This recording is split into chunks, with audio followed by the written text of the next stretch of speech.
कयो वियो। असां सम्झूं था त पुलिस जी जेका ही गुंडागर्दी आहे ऐं पुलिस जी ही जेका नाहली आहे उहा जो कहिड़े खेत जी मूरी आहे ऐसे जो नवकोट राणो राठौड़ तूं असांजे अॻियां कुझु न आहीं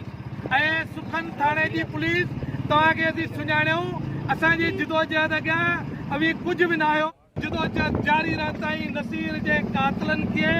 केतिरे किरदार ताईं नसीर चांडियो जे कातिलनि जे मथां खून जी FIR दाख़िल न दीवारी जो तकदुस पैमाल कंदे जेका पुलिस घिड़ी हुई उहे एक्ट हणी दहशतगर्दी जी केस दाख़िल न थींदो। असांजो इहो एहतजाज जारी रहंदो ऐं जारी आहे। स्पीच मीरपुर ख़ास खे ॿुधायां थो त SSP मीरपुर ख़ास तूं ॿुधी छॾ इएं न थिए त असांजो एहतजाज तुंहिंजे तरफ़ वधे ऐं पोइ असीं दुनिया खे ॾसियूं त हिन जे कन ते जूए बि कान थी सुरे ही ख़ामोश लॻो वेठो आहे ऐं असीं उन तुंहिंजी ख़ामोशी मुजरमाना ख़ामोशी सम्झूं था त नसीर चांडियो जे क़त्ल में तुंहिंजा